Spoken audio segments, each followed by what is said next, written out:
Young men drafted in the service of their nation were shedding their blood in a place called Vietnam. Young men barely out of high school, some out of their early years in college, were sent off to Vietnam. A war sometimes to this day undefined, but still a war where American lives were lost forever, whether we agree or not. Just like any war. We should never forsake or look in shame upon those who are sent by our nation's government to foreign lands to fight or die. Someone once said there are only two people that have given their lives for us. Jesus Christ died on the cross, and the other is this soldier. Ah, yes, my America. I've seen other parts of the world. The term "there's no place like home" rings true for me. America has what no other nation has. In the song "America Beautiful," we praise the majesty of our mountains and the beauty of our rolling hillsides. Even the barren deserts of the great Southwest offer the splendor of God's creation, the earth. But this God saved a piece of his real estate for a special people. We have read of Moses in the search for the promised land in the Garden of Eden where man forsake his creator. But I believe this land is truly the promised land. The land where the early pioneers came armed with an axe or rifle in the spirit, inspired by the dream of freedom. Free to believe, free to speak, free to choose where to live and to have a piece of America to call their own. Free to raise their family, free to worship or not under the blue skies of this land. My America, where those pioneers forged a new nation under God, and when they saw the need for organization, the few took on a cause under threat of treason, threatened by a powerful king. They gathered, and in their infinite wisdom and divine guidance, they forged a new nation. They declared their independence. So few in numbers, so few in resolve, so few against the power on earth at this time. They stood toe-to-toe in the fields and the valleys and on the mountains.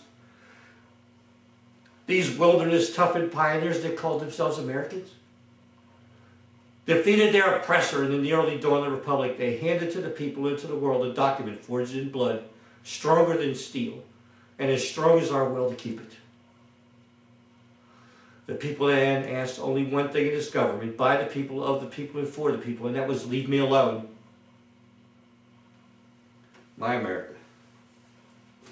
I shake my head today. I feel ashamed not of my country, but of those that we have placed in the halls of our founders to keep us safe, discharge their constitutional duties, and serve the good of the public at large, and not those with the most money to let us cry for something they want. Now, I'm offended and frustrated at a government that cares not for what the people want, but care more for those who hold them in their grasp, and are the pimps of our Senate and House of Representatives. Representatives provided riches they have accumulated on the backs of the everyday American. Filled with their own self-indulgent elitist pedigrees, they dare comment or opine about the wealthy and the redistribution of wealth when they share none of their ill-gotten pieces of eight, owned and operated by the same fat cats they condemn daily to make us think they care as they perpetuate their own power. Oh yes, I am angry at my America. We let a media run rampant with deception, convince an American voting public to elect a liar, elitist, who lacks the civility to simply prove he is an American under the Constitution and under the God we chose, making history over character. So the media, you no more have the authority to ever ask again a candidate about his personal character or past. Not you so-called gatekeepers, pseudo-journalists, have lost the privilege of your own doing. My America, where commentators and hosts of shows will say a soldier receiving an award for valor, for courage, is the winner of the Congressional Medal of Honor, or he or she won the Bronze Star. God help us. I can't imagine any soldier ever going out and trying to win that medal in the process of saving his fellow soldiers or fighting off the enemy. They, the self-declared intellectuals that espouse the theories of socialism and fascism, really not knowing the difference between one or the other. You know, in the 60s the chant was love it or leave it, but we saw a corrupt government. Today we see the lucky few, big mouth, two-bit actors that want to tell how great Hugo Chavez or Castro are. So go live in Cuba, Michael Moore. Stop prospering here in America. Walk the talk. Talk is cheap. Danny Glover, go kiss Hugo's you know what. Get out of my country. Because your change is not what the founders intended, you lucky sap. No, this America is not the America I believe in or see. You know, I travel around here. I see the regular everyday Americans tightening their belts, cutting their budgets, and sacrificing while the government runs nilly-willy with our money. No frugality there. And I am tired of being called a racist. I disagree with Mr. Obama. I myself said in your defense, he is the president. Let's have respect. Let's all give him a chance. Well, I am eating my words these days, but must say in all sadness, I have never had such contempt for a person until you and Jimmy Carter came pretty close. Mr. Obama, I don't care what your color skin is, but what you are in America, and you think we will let you turn our country into some third world crap hole you came out of, you are sadly mistaken, for we will die before we let you do that. You are a shame to your race, the audacity of hope. How dare you in your egotistical mind even think that you will succeed with your plan? You can't even get your own party or corrupt misfits to go along with you as they fear the loss of their own stature and position. You know, those that came before you, I wonder if they would spit on you today in the halls of Washington, D.C.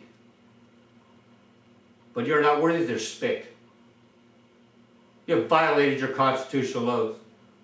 In my book, you're all guilty of high treason. The easy sentence is to send you home. Now I'm tired, but not tired enough to give in to the conniving. And I want to do nothing and empty as the empty suits do in my Congress. This is why the time has come for you Americans to stand up. If you're scared about this third-party business of the independent winning and spoiling it, and the Democrats will win, and the Democrats will say the same thing, you know, let's get off that horse. That horse done run and died already, okay? If you're an independent thinking American who wants your independence, the same independence the Founding Fathers gave us, and Ben Franklin said, you have a republic, but can you keep it? How do you think we'll do that? You'll do it at the ballot box on the 2nd of November. Throw everybody out of the U.S. House of Representatives. Elect independent thinkers. And it doesn't matter if they've got an R or D behind their name, or an L, or a G for green. If they are independent thinkers that believe in the Constitution and the people, and the power comes from the people to their community, to the state, and then we from there, in our individual sovereign states, we'll give power to the federal government. Our representatives need to be rendered simply impotent. And that they only can deal with the 18 enumerated powers in that Constitution, those men forged in blood. The 2nd of November is the second revolution. Vote them all out of the House of Representatives for a start. We'll send a real message to Washington. We don't need to fire any bullets at them.